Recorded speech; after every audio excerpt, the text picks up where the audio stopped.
जब देखा जाए तो जब एक पिता का साया एक बेटे के कंधे से उठ जाता है और जॉब 12 घंटे की, तो सैलरी मुश्किल से 10,000 भी नहीं थी, 9,700 तो हार्ड काम था, क्योंकि 8 घंटे पूरे खड़े होकर के मतलब बैठने का भी मौका नहीं मिलता था। कोशिश करने वालों की कभी हार नहीं होती। जब तक सफल ना हो तुम तब तक नींद चैन त्यागो तुम और कोशिश करते रहो, लगे रहो। ये पोएम तो मैंने केबीसी में अमिताभ बच्चन को बोलते हुए सुनी थी, बट रियल लाइफ में मैंने अमित जी को, इस स्टोरी को जिंदगी में जीते हुए देखा है। इस दुनिया में बहुत सारे लोग गरीब पैदा होते हैं, गरीब ही मर जाते हैं, पर इन इंसान ने, हमारे अमित आईबीसी ने गरीबी को भी पार किया, बड़े बड़े संघर्षों को पार किया और आज हमारे साथ बैठे हैं। और 1 लाख से ऊपर का जो प्रॉफिट है वो एज अ आईबीसी हर महीने कर पा रहे हैं। तो आइए इनकी स्टोरी इन्हीं की जुबानी सुनते हैं अमित जी से। तो सबसे पहले अमित जी, आपका बहुत बहुत स्वागत यहाँ पर आने के लिए। हमारे ऑफिस में आज आप आए हो और आज आप हमसे मिल रहे हो और आज हमारे साथ ऑडियंस भी जुड़ी है। यूट्यूब पे चैनल पे ही हमारा लाइव प्रोग्राम हो रहा है। हम चाहते हैं कि आप सबको इंस्पायर करें, जो स्टोरी जो लाइफ आपने जी है उसके द्वारा। संघर्षों से भरी है इनकी जिंदगी, पर आइए आज इनकी जुबानी जानते हैं इनकी कहानी। तो सबसे पहले थोड़ा सा आप ये बताएं अपने बारे में, आप कहाँ से बिलोंग करते हैं? गुड़गांव में तो आप आए जॉब करने के लिए, पर आप हैं कहाँ से बिलोंग करते हैं? मैं प्रॉपर यूपी के एक छोटे से शहर आजमगढ़ का रहने वाला हूँ। बहुत बढ़िया। तो यूपी का जो गांव है आजमगढ़, वो कैसा है? थोड़ा सा हमें बताएंगे, गुड़गांव से कैसा है वो सिटी? मैंने नहीं देखा। बहुत ज्यादा मैम अगर देखा जाए तो डेवलपमेंट नहीं है, जैसे लोग छोटे मोटे शॉप करके कमाते खा रहे हैं, खेती बाड़ी होती है, बस ऐसे ही चलता है। ओके, तो आपकी स्कूलिंग भी कैसी रही? मतलब सरकारी स्कूल से रही या कैसे रही? हाँ बिल्कुल मैम, मैं सरकारी स्कूल से ही पढ़ा हुआ, 12th कंप्लीट किया हूँ और उसके बाद मैंने ITI किया था। अच्छा, तो आपके माता पिता क्या करते हैं? जैसे कि मेरे फैमिली में अगर मैं बात करूँ तो मम्मी है, भैया है जो बड़े हैं और उनकी शादी भी हो गई है, भाभी है और उनके 2 बच्चे हैं, और पिताजी का डेथ हो गया था 2014 में। पिताजी का डेथ हो गया था 2014 जी। तो फिर उसके बाद कैसे घर की स्थिति रही, कैसे आपने घर संभाला? क्योंकि आपके पिताजी क्या करते थे? वैसे आपका घर पूरा पिताजी संभालते थे, तो उसके बाद कैसी रही घर की स्थिति? मैं बात करूं मैम, उस टाइम पे तो कंडीशन बहुत खराब थी और एक मिडिल फैमिली के इंसान में जिसके ऊपर अगर जिम्मेदारियां हैं, अगर वही घर से चला जाए तो कहीं न कहीं कंडीशन एकदम बहुत प्रॉब्लम आ गई थी, तो बहुत ज्यादा कंडीशन खराब था उस टाइम पे। तो आपने, क्योंकि आपके अंदर एक लीड था कहीं ना कहीं, तो आपने उस परिस्थिति में कैसे अपने आप को संभाला, कैसे अपनी माता जी को संभाला, कैसे घर को संभाला, क्या करना पड़ा? अगर जब देखा जाए तो जब एक पिता का साया एक बेटे के कंधे से उठ जाता है तो कहीं न कहीं संघर्ष वहीं से स्टार्ट हो जाता है। तो उस टाइम पे मेरे घर में कोई कमाने वाला नहीं था, तो मुझे जिम्मेदारियां लेना पड़ा और मैं घर से बाहर अपने परिस्थिति को बाहर करने के लिए मैं घर से बाहर निकला और नौकरी की तलाश में बाहर निकला। नौकरी की तलाश में बाहर निकले, तो क्या नौकरी मिली आपको सबसे पहली बार जब आपने शुरू किया?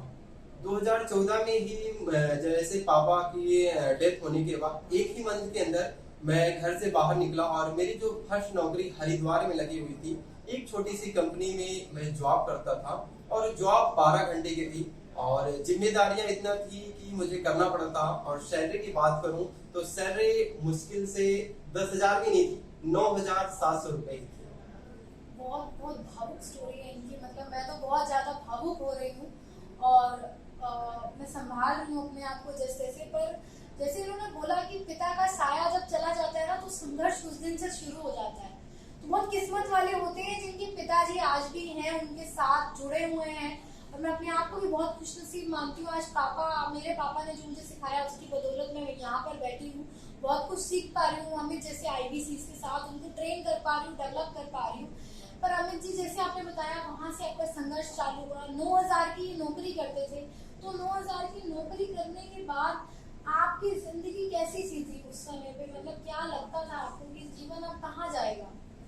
मैम जीवन तो उस समय कुछ समझ में नहीं आ रहा था, बट घर को संभालने के लिए मुझे वो जॉब करना पड़ा और 6 मंथ तक मैं जैसे तैसे करके वो जॉब किया और फिर उसके बाद मैं हाथ पैर तो मारता रहा कि कहीं ना कहीं मुझे अच्छी सैलरी में कोई जॉब मिल जाए। तो उसके बाद मुझे मारुति जैसी कंपनी में जॉब करने का मौका मिला। तो मारुति में इनकी नौकरी लगी। मारुति में क्या करते थे आप, क्या काम था आपका? मारुति में मैं जो काम करता था वहाँ पे पार्ट को चेक करता था।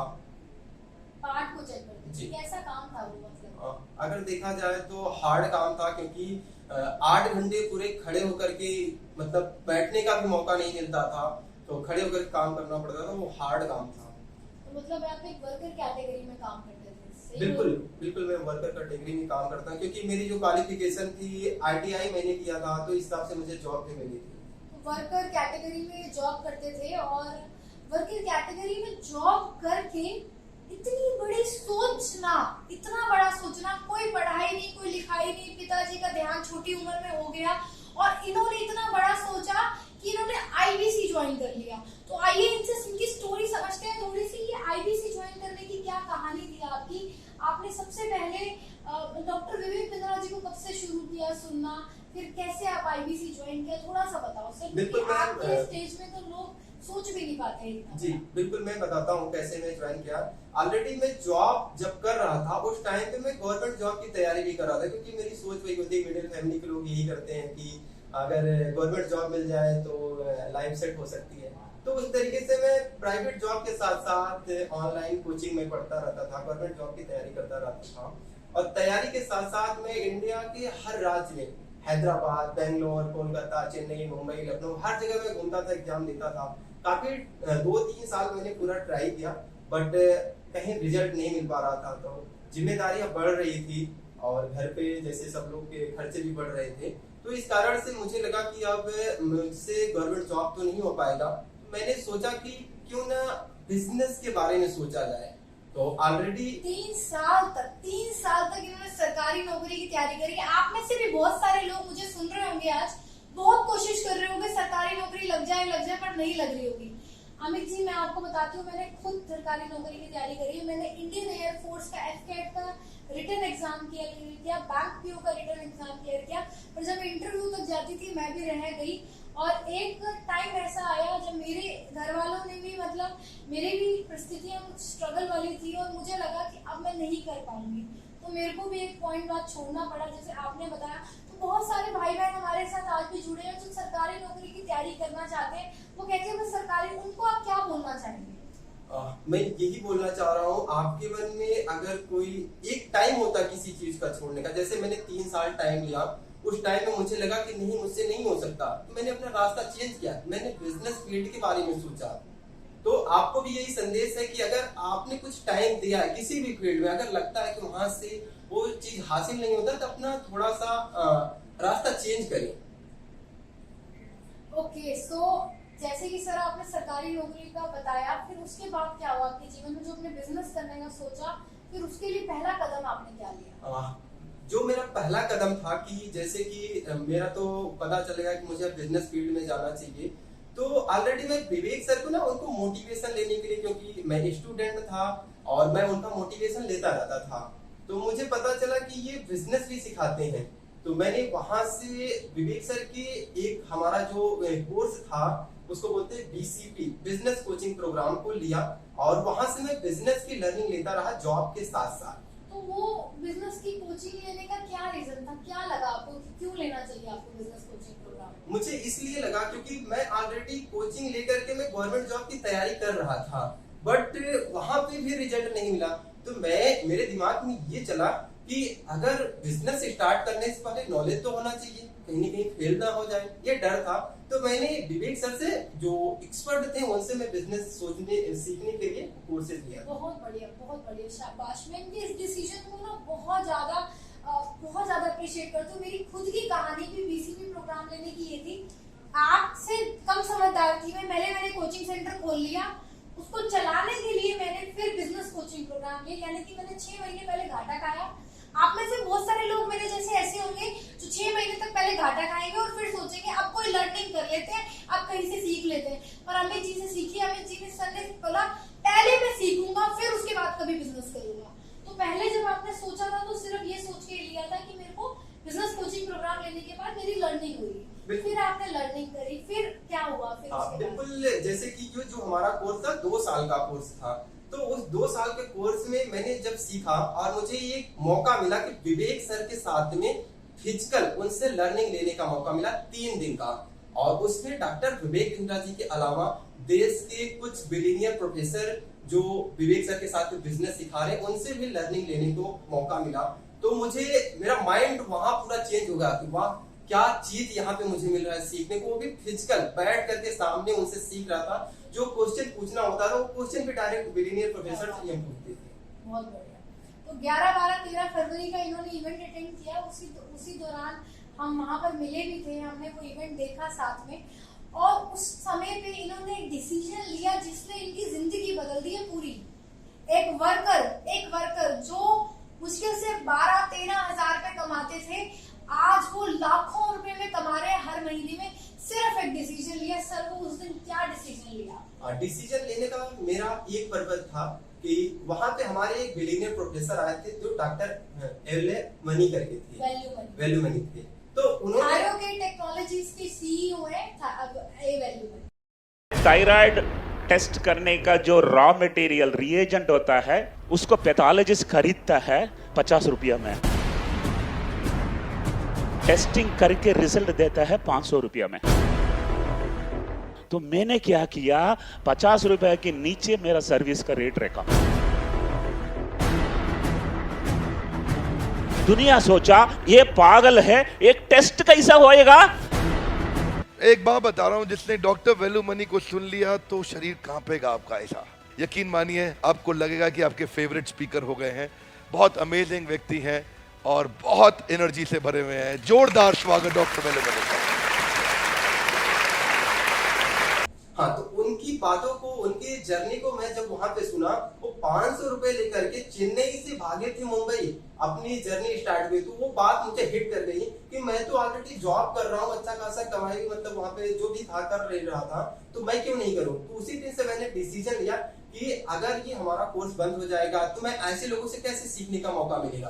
तो मैं सोचा कि विवेक सर से लाइफ टाइम बिजनेस सीखने का मौका और ऐसे महापुरुष जो बिलियनियर प्रोफेसर, उनसे अगर सीखने का मौका मिल जाए तो मेरे लिए बड़ी बात होगी। तो मैंने आईबीसी के बारे में सुना था और फिर वहां से मैंने डिसीजन लिया कि मैं आईबीसी बनूंगा, विवेक सर से लाइफ टाइम सीखूंगा भी और यहाँ से पैसा भी कमाऊंगा।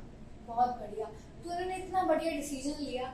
फिर जब आप आईबीसी बन गए, अब बात है कि जब ये आईबीसी बन गए तो आईबीसी बनने के बाद इनकी जर्नी कैसी थी, आइए वो समझते हैं और वो थोड़ा गहराई में समझना, क्योंकि वो आपको बहुत मदद करेगा आईबीसी बनने के लिए डिसीजन लेने में। ध्यान से सुनना, जब एक वर्कर 1 लाख 1.5 लाख कमा सकता है तो आप तो कुछ भी कर सकते हैं।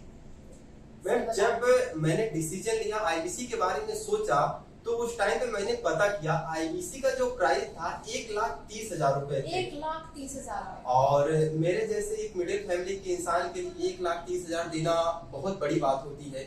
मेरे पास ओनली 20,000 रुपए थे मेरे अकाउंट में जो पैसे थे, और 1,30,000 के लिए मैं फिर एक बार निराश हो गया। फिर मैंने कोशिश किया कि नहीं, अगर विवेक सर का साथ मिल जाएगा, मुझे पूरा क्लियर हो गया था उस इवेंट में कि हाँ मैं लाइफ टाइम में सीखूंगा और बहुत कुछ बड़ा कर सकता हूँ। तो फिर मैं अपने दोस्तों से बोला कि मुझे ऐसा चीज कुछ करना है, मुझे पैसे की जरूरत है। मैंने अपने बहुत अच्छे कलीग दोस्त से बात किया, लेकिन कहीं न कहीं उन लोगों के मन में डर था कि ये छोटी सी 10,000 15,000 की नौकरी करने वाला इंसान 1,30,000 रुपए ले लेगा तो कैसे मेरा वापस करेगा। तो फिर मैं निराश हो गया और उसके बाद मैं रोने भी लगा वहां पे।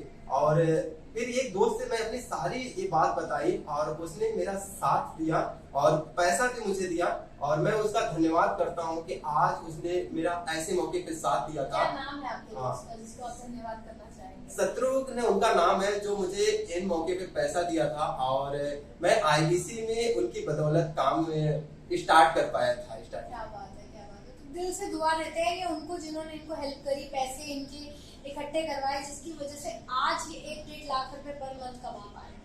तो सर फिर उसके बाद जब आपने आईबीसी ज्वाइन कर लिया, फिर क्या संघर्ष आपको करना पड़ा? स्टार्टिंग में कितनी जल्दी आपने कमाने लग गए थे? जब मैं आईबीसी ट्रेनिंग मेरी जब स्टार्ट हुई, तो क्योंकि मैं उस बैकग्राउंड से नहीं था, एक वर्कर कैटेगरी में काम करता था, तो मुझे समझने में थोड़ा सा टाइम लग रहा था। और जैसे आपने पूछा कि ये फर्स्ट टाइम आप कब से कमाना स्टार्ट किए थे, मुझे लगभग 2 महीने के समथिंग हो गया था। तो मेरी फर्स्ट सेल हुई थी 1,53,000 की हुई। क्या बात है, क्या बात है। 2 महीने लगे इनको। पर मैं यहीं पर आपको दोबारा याद दिलवाऊंगी कि यहाँ पर आईबीसी बड़ा बिजनेस डॉक्टर विवेक बिंद्रा से हटके काम आया ना कुछ, तो काम आया इनका मोटिवेशन, इनका माइंडसेट, इनका ग्रोथ माइंडसेट। कहते हैं ना इस दुनिया में गरीब पैदा होना बुरी बात नहीं है, गरीब मरना बुरी बात है। और इन्होंने ठान लिया था कि गरीब मरूंगा नहीं, इसलिए इन्होंने मेहनत करी और 1,53,000 का बिजनेस किया। तो बिजनेस करने में आपको किन किन चीजों का सपोर्ट मिला, कैसे कैसे आपने काम किया? इस महीने भी आपने बहुत अच्छा बिजनेस किया है, थोड़ा सा बताएं क्या क्या सपोर्ट आपको मिला जिसकी वजह से आप अच्छा बिजनेस कर रहे हैं? बिल्कुल, सपोर्ट की बात करूं तो वहां पे जब हम आईबीसी बनते हैं तो हमें ट्रेनर मिलते हैं, सिखाते हैं। और रगड़ देने वाले जो बिंद्रा सर बोलते हैं ना कि आपको रगड़ देंगे, इतना ट्रेनिंग देंगे। हमने भी अपने आईबीसी के साथ नया थीम लॉन्च किया है, क्या रगड़ देंगे, रगड़ देंगे। किसी को पूछा आईबीसी क्यों बने, बोले तेरे को रगड़ देंगे। आईबीसी बन जा, तेरे को रगड़ देंगे। तेरे को भी आगे बढ़ना है, तू आईबीसी बन जा, पता लगा, तेरे को रगड़ देंगे। बोला क्या मतलब, 1% तेरे को रोज बेटर बनाएंगे। तो मुझे उस तरीके से ट्रेनिंग मिला, ट्रेनर के द्वारा सपोर्ट मिला जो सिखाए। हमें आईबीसी मैनेजर मिले जो आपको हैंड होल्ड करते हैं कि कैसे आपको कैसे बात करना है, किसी कस्टमर से कैसे 1-to-1 मीटिंग करना है, कैसे डील करना है। और हमारे channel partner as a Jyoti ma'am का भी बहुत सपोर्ट रहा। आपकी मॉर्निंग की जो सेशन है मुझे बहुत इंस्पायर करती है और दिन के दिन मैं ग्रो कर रहा हूँ और आपसे लर्निंग ले रहा हूँ। तो इसलिए सपोर्ट मिल पाने के कारण मैं अच्छा खासा आज यहाँ से आईबीसी बन करके पैसा कमा पा रहा हूँ। बहुत बढ़िया सर। जैसे आपके पास जो कस्टमर है कहाँ से आते हैं, क्या फैसिलिटी आप अवेल करते हैं जहाँ से कस्टमर? जो मेरे पास कस्टमर आते हैं एज ए डायलर के थ्रू, जो हमारे चैनल पार्टनर है ज्योति मैम के थ्रू मुझे डायलर का सपोर्ट मिला है, जिसके थ्रू मुझे कस्टमर आते हैं और मैं उसे कन्वर्ट करता हूँ। तो इस महीने आपकी तीनों सेल हुई है, वो किसकी वजह से हुई है? तीनों सेल अगर मैं काम करूँ तो डायलर पे ही काम कर रहा था और जो क्लोजिंग हुई थी डायलर पे ही हुई थी। सो डायलर का सपोर्ट लिया है इन्होंने। अगर आप हमारी ब्रांच में आईबीसी है या बनने का सोच रहे हैं तो डायलर का सपोर्ट बहुत अमेजिंग सपोर्ट है, जो ये बता रहे हैं कि उस सपोर्ट को यूज कर इन्होंने बहुत अच्छा रेवेन्यू किया, बहुत अच्छी सेल करी। और इस मंथ की अगर हम बात करते हैं तो इस महीने क्या रेवेन्यू आप कमा चुके हैं? 1,16,000। 1,16,000 पे कमा चुके हैं और बहुत बड़ी बात है। और आज तक ये पिछले 1 साल के अंदर सर बहुत अच्छा बिजनेस कर चुके हैं, यानी कि आप बिल्कुल। ओके, बहुत बढ़िया।